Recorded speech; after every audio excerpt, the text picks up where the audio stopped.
Bonjour, aujourd'hui j'aimerais vous présenter un nouveau tableau de bord qui aide au recouvrement des créances.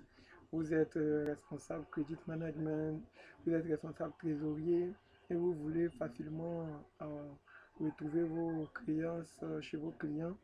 Donc cet outil va vous aider à mieux travailler, à travailler de façon organisée. Donc qu'est-ce qu'il permet?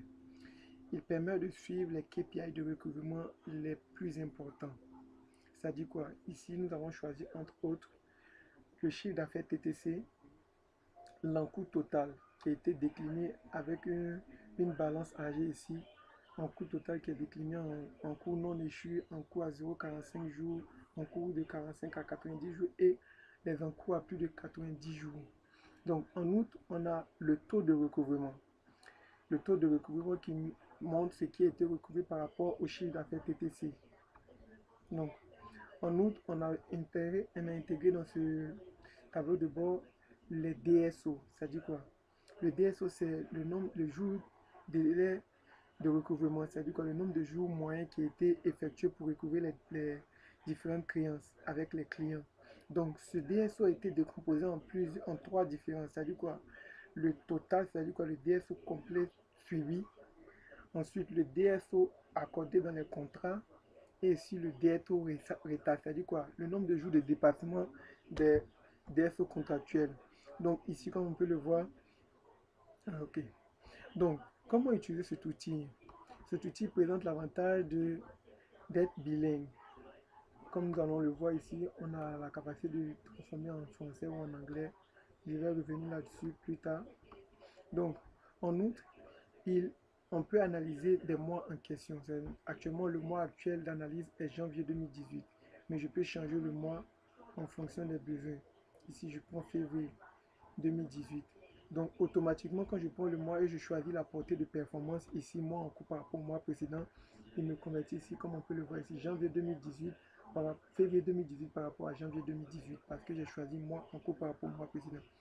Si j'avais choisi mois en cours par rapport au même mois de l'année précédente, automatiquement, on allait avoir février 2018 comparé à février 2017. Et on peut le voir ici. Donc, maintenant, revenons au KPI choisi. Je reviens sur mois en cours par rapport au mois précédent. Donc, ici, on a choisi, je vais expliquer un peu avec le premier KPI que le chiffre d'affaires TTC. Ici, pour le mois de janvier, le février 2018, on a un chiffre d'affaires de TTC de 48 millions environ. Quand plus de 48 millions, près de 49 millions même. Et on voit l'évolution par rapport au mois précédent ici, qui est janvier 2018. Il y a eu une baisse de 84% du chiffre d'affaires entre les deux mois. Et l'histogramme au milieu, on peut voir l'évolution par rapport au février 2018. Ici, on voit 12 mois en arrière, jusqu'à février 2017 encore. On voit l'évolution, on voit la tendance ici.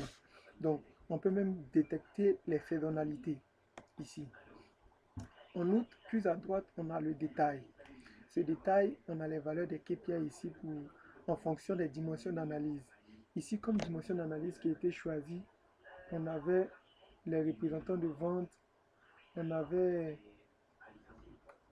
les représentants de vente, les clients, les canaux de distribution. Donc, ces trois dimensions d'analyse, on peut analyser, par exemple, ici, on a dans le cadre des représentants de vente, on a les sales reps ici. On a le détail par valeur de chiffre d'affaires. Ici, pour les encours, on a, avec ce représentant de vente 3, on a eu un encours non échu de 2 millions, les encours de 0 à 90 jours échus de 0 à 45 de 21 millions, de ceux de 45 à 90 de 52 millions et pour les plus de 90 jours de près de 216 millions. Donc on voit directement qu'il a beaucoup de retard sur ses recouvrements. Donc ça permet aussi de motiver les différents employés et de même offrir des primes en fonction des objectifs sur les taux de recouvrement et les encours non recouvrés qui sont de plus de 90 jours par exemple.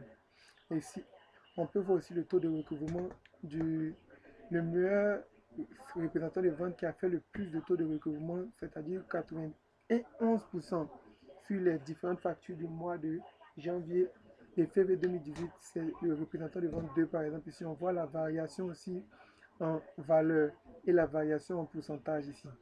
Donc, Comme aussi on peut le voir aussi avec les nombres de jours. Ici, le représentant de vente 6, il a recouvré en moyenne ses dettes, ses factures de janvier en 52 jours par exemple. Ses factures en 52 jours. Toutes ses factures, sur l'ensemble des factures en moyenne, il recouvre en 52 jours. Donc, il a en général ses contrats, ses factures au fait donné, il donne en général 23 jours de DFO, de délai de paiement sur les différentes factures en moyenne. Et il a un délai de recouvrement de retard, c'est-à-dire quoi, le surplus ajouté sur le délai contractuel pour recouvrer d'environ 29 jours. Donc ici, on peut voir la variation entre février 2018 et janvier 2018. Il a amélioré il y a eu une augmentation, c'est-à-dire qu'il a plus réduit ses DSO. Donc, je reviens, on peut changer pour analyser par client ici. Comme on peut le voir ici par client, je viens d'en donner, je fais actualiser, refresh, et automatiquement, on a les éléments par client. Donc, on voit que le chiffre d'affaires le plus réalisé avec le client 154, mais les encours, au niveau des encours, il recouvre, en général, on recouvre les clients de ce client 154, un total de DSO de 39 jours. Et le délai contractuel de 20 jours, en général, il dépasse en moyenne de 19 jours. C'est les différentes factures qu'on a avec lui.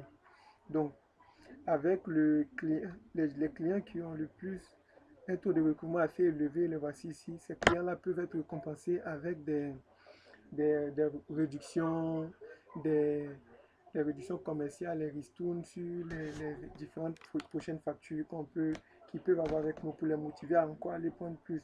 On peut même augmenter leur niveau d'encours ici pour les motiver encore à acheter plus et même leur donner des objectifs annuels à atteindre. Comme on voit qu'ils recourent facilement, donc ça allège facilement le travail des différents recouvreurs, ou bien des commerciaux ou même des trésoriers.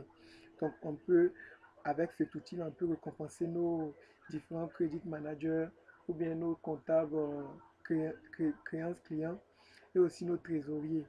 Ils peuvent utiliser ces outils aussi pour pouvoir planifier la trésorerie. Ce sont des outils très importants pour une gestion efficace de la trésorerie. Donc sur ce, je vous dis merci et à bientôt.